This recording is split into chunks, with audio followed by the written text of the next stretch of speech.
Hello, my name is Jamie, and I'm excited to share this book with you today, The Edible French Garden by Rosalind Creasy. Please subscribe to this channel for more book reviews like this.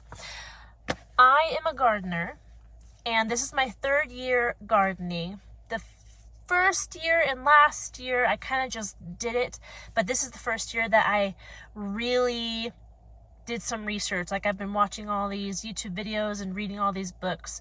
I've already done 2 book reviews on gardening books. This will be my third. I had a lot of fun with this book. It's short. It's only 103 pages, and it's divided into 3 sections, 3 main sections, and then an appendices, right? It was published in 1999. Beautiful pictures. So the first section introduces the French vegetable garden. Here's another picture for you. I love books with pictures. I can't say it enough. Isn't that beautiful? So it talks about the style of the French vegetable garden and what kinds of vegetables they grow. Look at that. Humongous.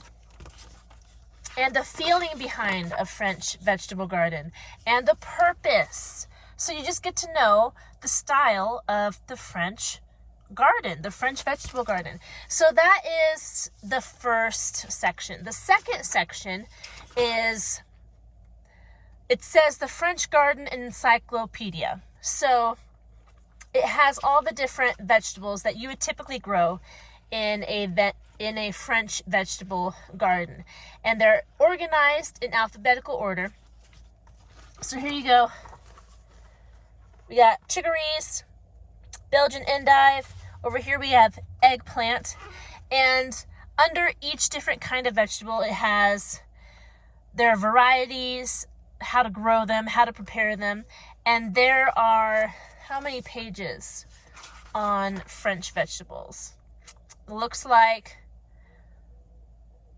watch me do math. Looks like about 35 pages of the French Garden Encyclopedia.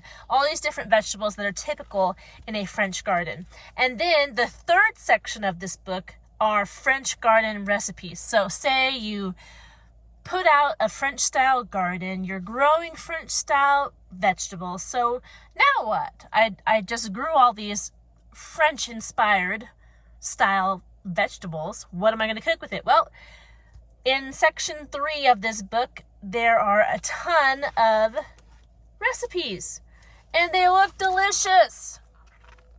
I read through all these recipes word for word, and now I'm like, I want to grow these French style vegetables just because I want to make these French style dishes, because a lot of these French vegetables aren't readily available in America. A lot of them are. You can buy them in your local grocery store easy, but there are some that are just a bit more rare in America that aren't typically sold because people don't typically cook with them. And it would be much easier for you to get a hold of them if you actually grew them yourself. So now a part of me wants to have like a little area that just has French herbs so I can make some of these dishes. I think it would be a ton of fun. And then after the 3 sections of this book is the appendices, or the appendix. And in the appendix, there's Appendix A and Appendix B.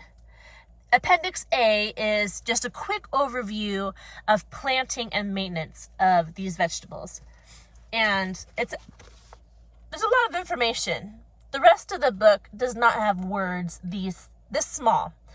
So it crams a lot of information into, looks like 4 pages.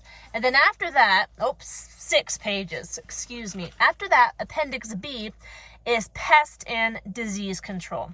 Again, tiny columns, tiny words, fitting a ton of information in the back of this book.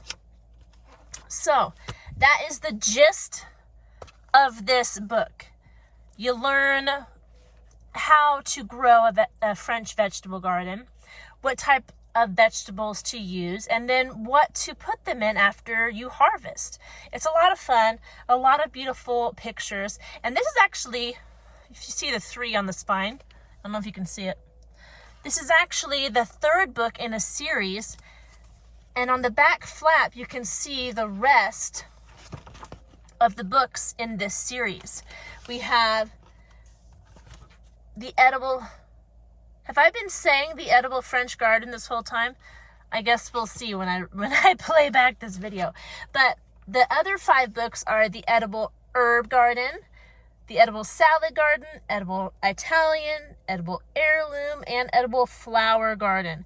I personally want to establish an herb garden. I'm on my way to do that now.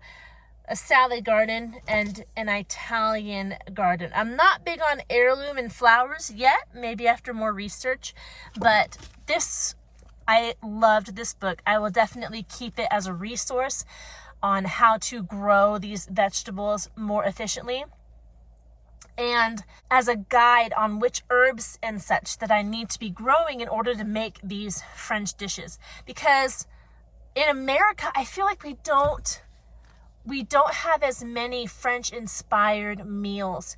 I know we have a lot of Italian-inspired meals and Mexican-inspired meals and even Greek, but not a lot of French. French is a little more obscure to me as an American, and so I would like to try out their recipes. So I'm excited that there are recipes in here in the back of the book. That's all I have for you today.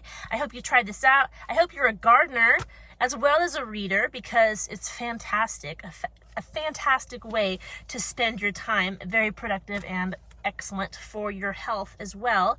I will talk to you in our next video. I hope you're doing well, and goodbye.